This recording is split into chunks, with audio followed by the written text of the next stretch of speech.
Welcome to the Line Life podcast. I'm Jeff Postlethwaite, Senior Editor of T&D World, and today we're bringing you more stories of the grit, courage, and inspirational teamwork that it takes to be a line worker. Hello and welcome to the Line Life podcast. My name is Amy Fishbach and I'm the field editor for T&D World magazine.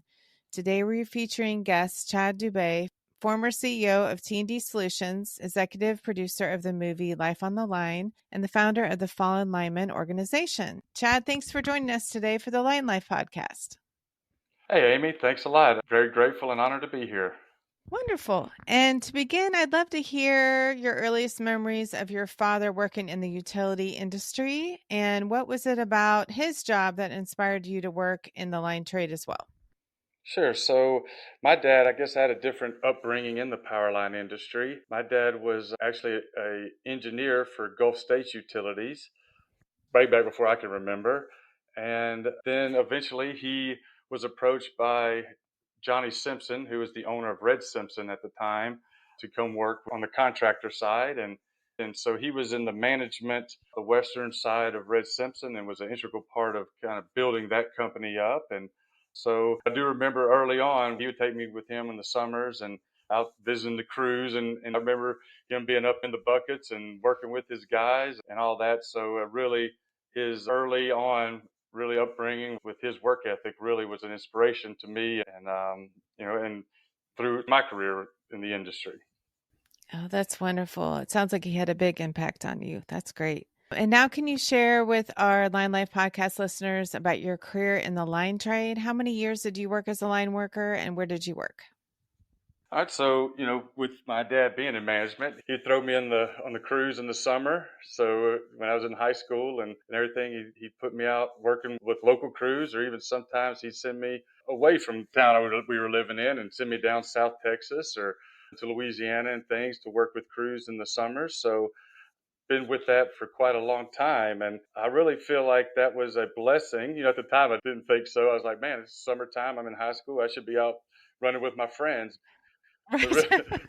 But really looking at it now is really a blessing. So to be able to come up at an early age in the field and being able to hear what the guys would talk about as far as their dissatisfaction with the companies, and then also being at home and hearing my dad with how the field was going. So I really kind of felt like it was a honor for me to be able to be there and listen, to have both aspects growing up throughout my career.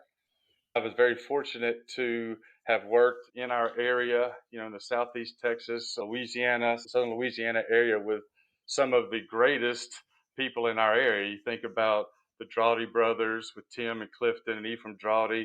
I worked on their crews on the distribution side, with Rick Cook, John Clark, and all those names in our area really resonate real well with the old timers of our industry, and thinking about the transmission side. And you have the Chadricks and the Mears and the Hazeltons and all those guys in our area were really, when you think about the top echelon of the transmission side, those guys are the top. So really was very fortunate to be able to work with some of the best in the industry in our area, for sure. And I know throughout the areas in our industry, there's a bunch of areas, there's a bunch of good people, but I really am very honored to have worked with those guys in the area that I came up in.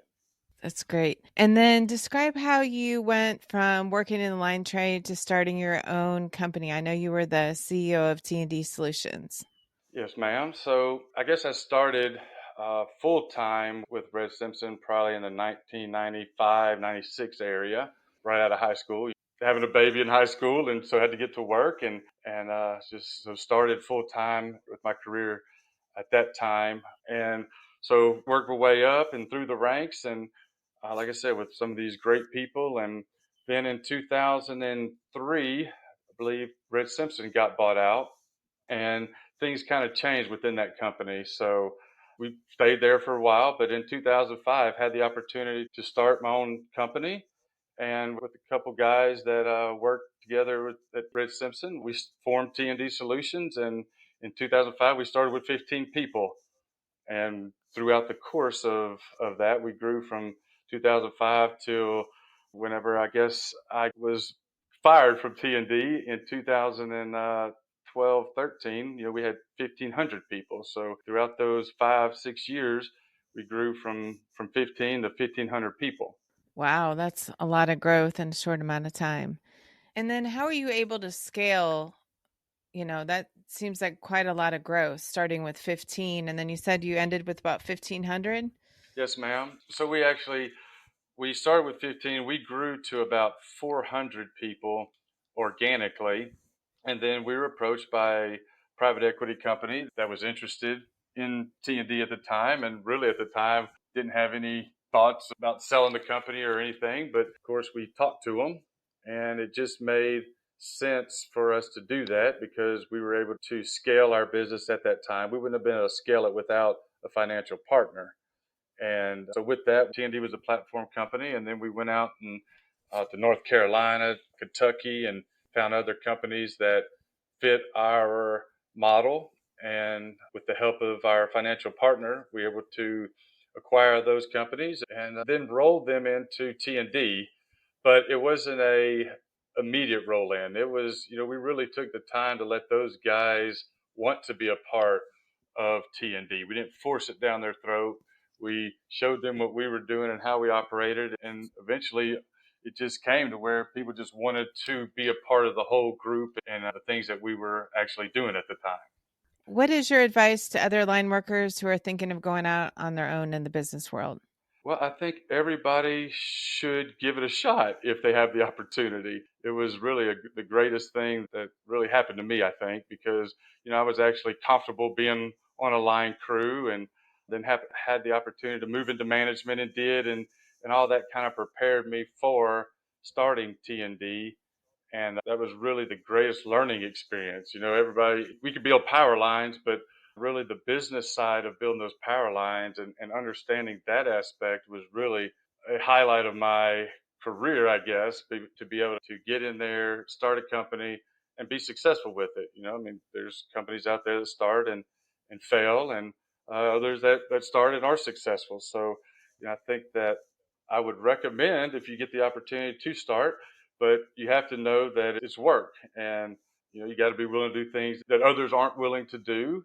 You got to put in hours that others aren't willing to put in. And a lot of people think, I guess, if you own your own company, it's easy, but that's when the work really starts because you have people that are depending on you, and you got to make sure that you're providing them a safe place to work with right equipment and tools. And I think it's not just go and start a company. It's really thinking through it and providing the best place for people to have to work and where they really want to be a part of that organization.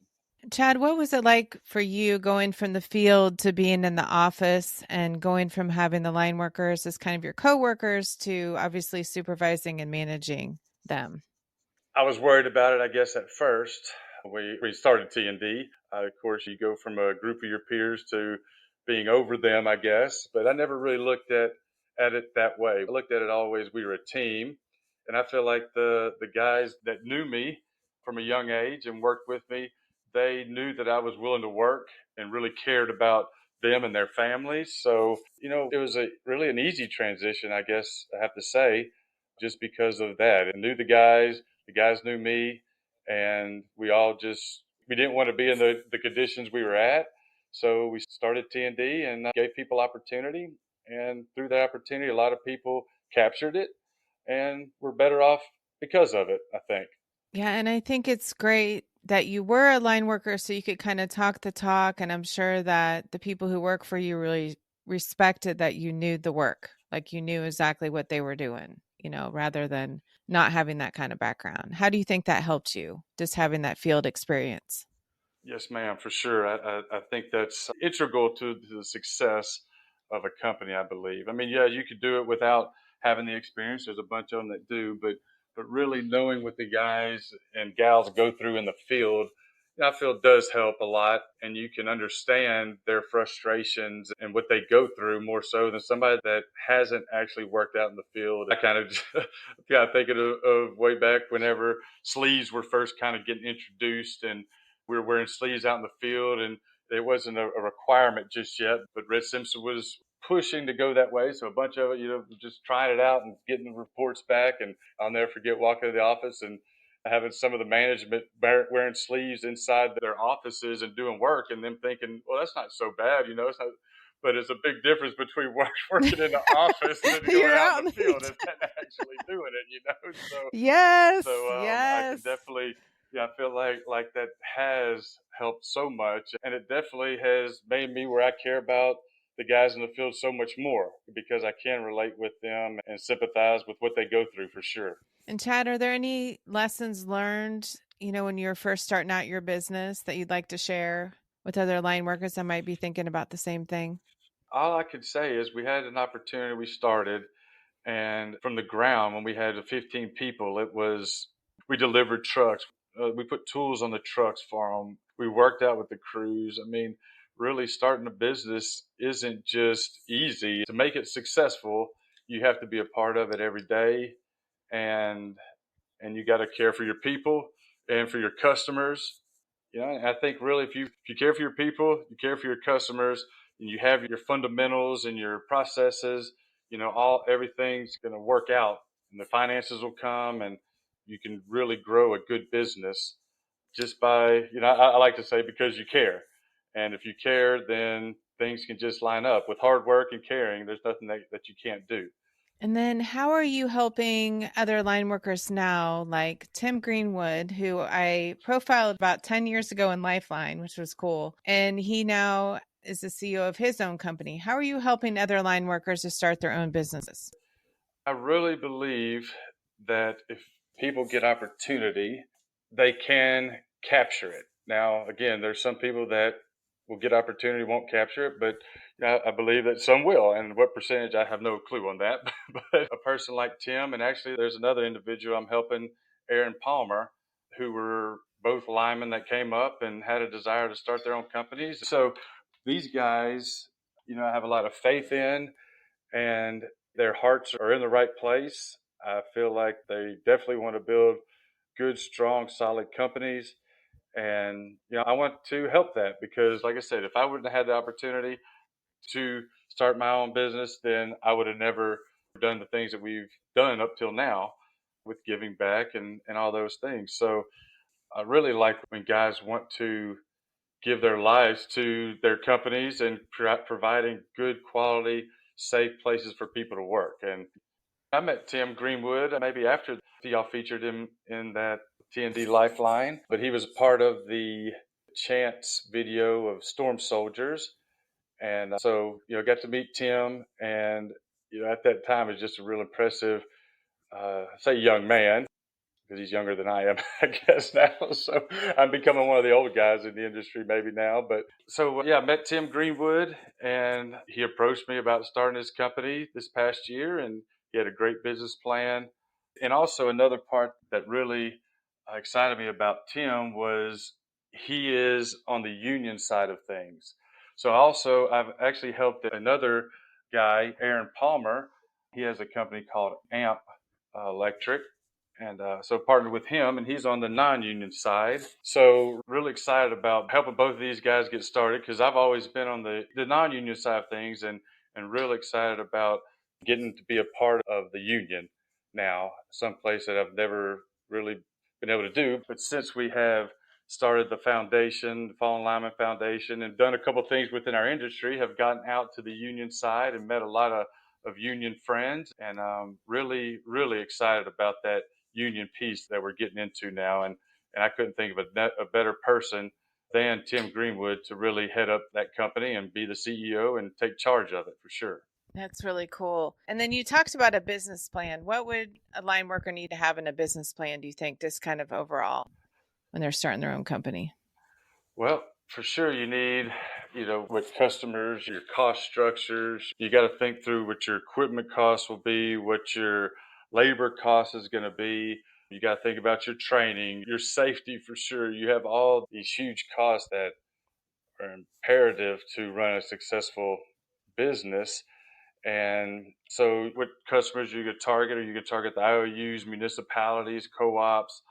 That our industry is such a large industry yet so small, and the opportunities there, and a lot of times it's people with the work that they've done already in the past for people. So Tim has great relationships with people that he's worked for in the past. And Aaron had the same thing. So they create these great working relationships through their work that they've done for these customers.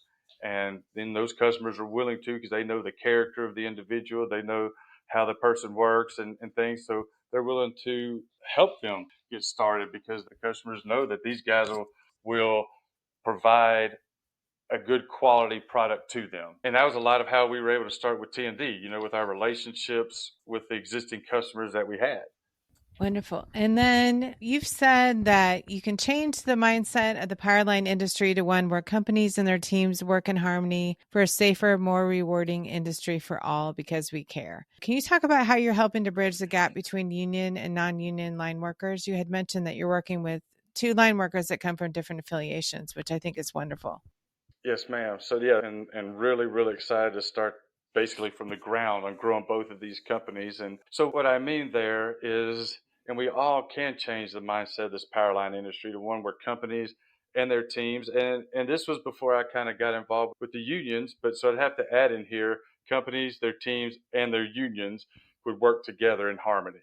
Because if we're all working together, the company and the team and the unions are working together for a safer, so if one is separated from the other, I don't think that you can get the same results in safety as you could if we're all collaborating. And with T&D World Magazine, what you guys do to collaborate with the whole industry is such a good thing, because if we take all this information and we truly get it out to everyone, then the companies that are out there and their teams that work with them, and the unions that work with, they will be safer.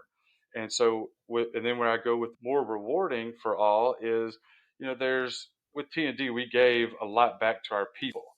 And, I think a lot of times companies, they don't do that, but I believe, and this all stems back from my upbringing with Red Simpson, of they gave bonuses, they gave deferred comps, and really created a business environment for these people to grow in. And so we continued that on with T&D and made a few changes to maybe make it better than what we had there, to give back more to our people. And so if you share the wealth with your people, not just with their pay, but the company is benefiting, then why not give more back to the people through programs or things like that? So, and really keeping your team involved, keeping the families involved, not just having a place where people go work, that, where the wives of our industry are so important in making us successful. If the wives are helping the companies with safety, if their spouses are going to work, if the stay-at-home spouse or the